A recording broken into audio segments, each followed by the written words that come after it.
चुंबक को देखा है कैसे वो लोहे की ओर आकर्षित होता है और कैसे वो लोहे को अपनी ओर आकर्षित करता है, क्योंकि उसके स्वभाव में ही आकर्षण है। हम सबके भीतर भी एक ऐसा ही चुंबक होता है, विचार का चुंबक, जो सदा अपने ही जैसे विचारों को आकर्षित करता है। हम जो बोते हैं वही काटते हैं। उसी प्रकार हम जैसा सोचते हैं वैसा ही पाते हैं। साधु ईश्वर का नाम जपता है तो उसे ईश्वर मिल जाता है। अर्थात फल हमारी सोच पर निर्भर करता है। ओस की बूंद यदि केले के पत्ते पर गिरे तो वो कपूर बन जाती है, सीप में गिरे तो मोती, और यदि विषधर के मुख में गिरे तो विष।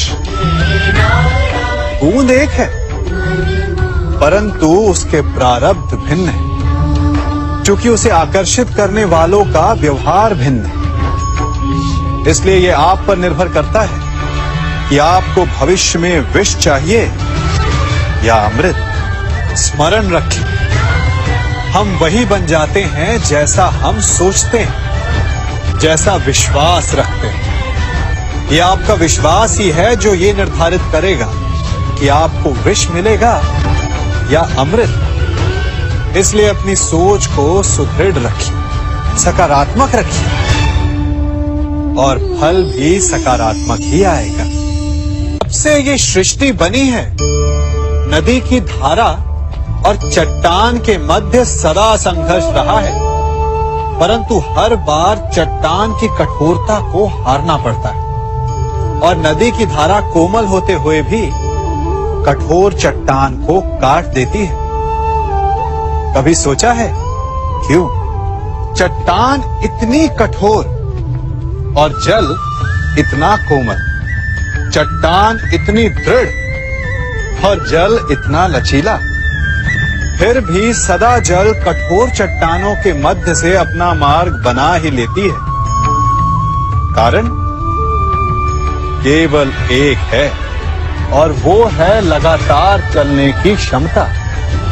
जल बढ़ता रहता है, चट्टान अडिग रहती है। इसी कारण जल चट्टान को काटकर मार्ग बना लेता है। इसलिए लगातार चलते रहिए, रुकिए मत, क्योंकि चट्टान जैसी हर समस्या को आप भी जल की तरह काट सकते हैं।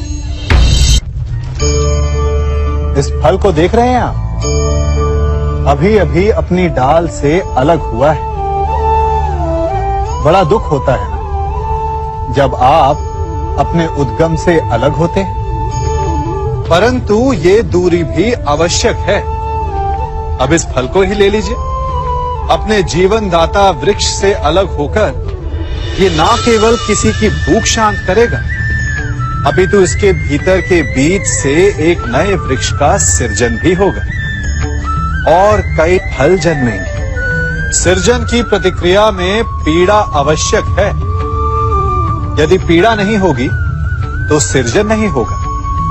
पीड़ा अपने उद्गम से दूर होने, पीड़ा अपनों से दूर होने। इस फल की भांति हम मनुष्यों को भी अपने उद्गम से, अपने सगे संबंधियों से अलग होना पड़ता है, और यही अलगाव एक नए सृजन को, एक नई सृष्टि को, एक नए विकास को जन्म देता है। इसलिए ऐसे अलगाव से दुखी मत होइए, उसका स्वागत कीजिए, क्योंकि ये विकास की नींव है। अपराध वो भावना है जिसके कारण संसार में सदा दुख ही व्याप्त रहता है। हम सब अपराधियों से घृणा करते हैं, उन्हें कोसते हैं, परंतु क्या कभी विचार किया है कि कोई भी जन्म से अपराधी नहीं होता? तो ऐसा क्या कारण है कि कोई इतना बुरा बन जाता है कि वो बुराई की सीमाएं ही पार कर जाए? कारण है कामना। यदि कामना पर नियंत्रण ना रखा जाए यदि कामना को पूर्ण करने के लिए परिश्रम ना किया जाए तो वो तृष्णा में बदल जाती है, और तृष्णा लालच में, और लालच छल में, और छल करते ही मनुष्य अपराध की ओर अपने पग बढ़ा देता है। इसलिए ये अत्यंत आवश्यक है कि मन की कामनाओं पर नियंत्रण रहे। यदि मन पर नियंत्रण रहेगा तो अपराध पर स्वयं ही नियंत्रण हो जाएगा। हम सबका मन करता है कि हम जीवन में ऐसे शिखर पर पहुंचे जहां हमसे ऊपर कोई ना हो, जहां हमें कुछ करने की आवश्यकता ना पड़े, है ना? कुछ लोग इस शिखर पर पहुंच भी जाते हैं, परंतु उनका मन सदा विचलित रहता है। इतनी मनोरंजक बात है ना कि जिस विश्राम को पाने के लिए हम इतनी मेहनत करते हैं, इतना परिश्रम करते हैं, वो हमें मिलता ही नहीं। कारण स्वयं सोचिए, वन का राजा होने के पश्चात भी सिंह को अखेट के लिए परिश्रम क्यों करना पड़ता है? सोचिए, मैं बताता हूं। क्योंकि राजा होने का अर्थ ये नहीं कि वो सदा सोता रहे और मृग स्वयं उसके समक्ष आकर कहेगा कि आइए महाराज, मुझे खाकर अपनी भूख मिटाइए। तो समझ लीजिए, कार्य आपके परिश्रम से संपन्न होते हैं, केवल कामना से नहीं। यदि आप नीचे हैं तो सदा स्मरण रखें कि आपका परिश्रम ही आपको ऊंचाइयों पर ले जाएगा, और यदि आप ऊंचाई पर हैं तो वहां पर भी रहने के लिए आपको निरंतर परिश्रम करते रहना होगा।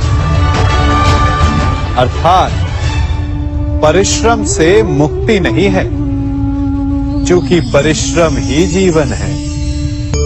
सबसे अधिक महत्वपूर्ण क्या है?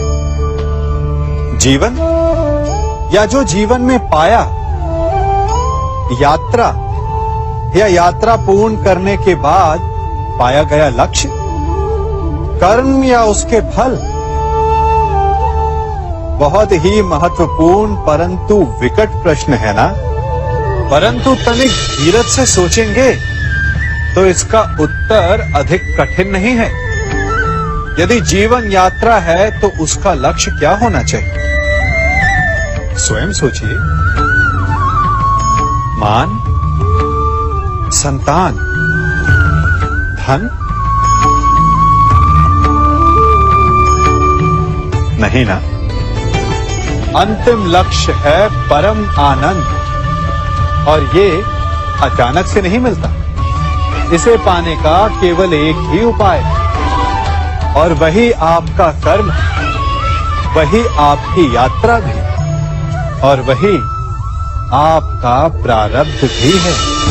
और आपको कौन बताता है कि आपके लिए सही क्या है?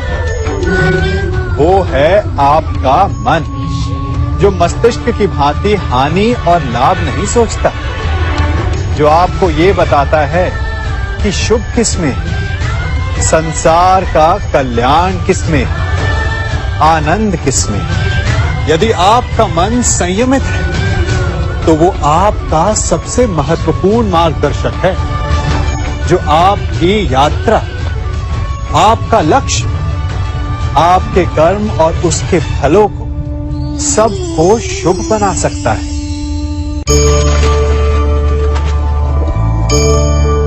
इन पक्षियों को देख रहे हैं आप? इनका उड़ना वायु में इतना संतुलन मुक्त कर देता है ना? इन्हें उड़ते देख आपके मन में भी इच्छा होती होगी कि इन्हीं की भांति आप भी स्वतंत्रता से उड़ पाएं। ईर्ष्या होती है ना, जब आप इन्हें खुले आकाश में ऐसे विचरण करते देखते हैं। पर कभी सोचा है इस उड़ान को, इस स्वतंत्रता को पाने के लिए कितना परिश्रम, कितना अभ्यास किया होगा इन्होंने? आकाश में उड़ने से पूर्व धरती पर कितना गहन परिश्रम किया होगा इन्होंने। इनके माता पिता ने पहली बार जब इन्हें पंख फड़फड़ाने को उकसाया होगा तो कितनी बार घिरे होंगे। पहली बार वायु में उड़ते समय कितना भय लगा होगा इन्हें। अपनी पहली उड़ान के पश्चात धरती पर उतरते समय गिरकर कितनी चोट खाई होगी। इस उड़ान का, इस स्वतंत्रता का ये मूल है। यदि आप ये दे सकते हैं तो अवश्य आप भी इस स्वतंत्रता को पा सकते हैं। इन पक्षियों की भांति ही अपने चारों ओर जब भी आप किसी सफल मनुष्य को देखें तो उससे ईर्ष्या ना करें।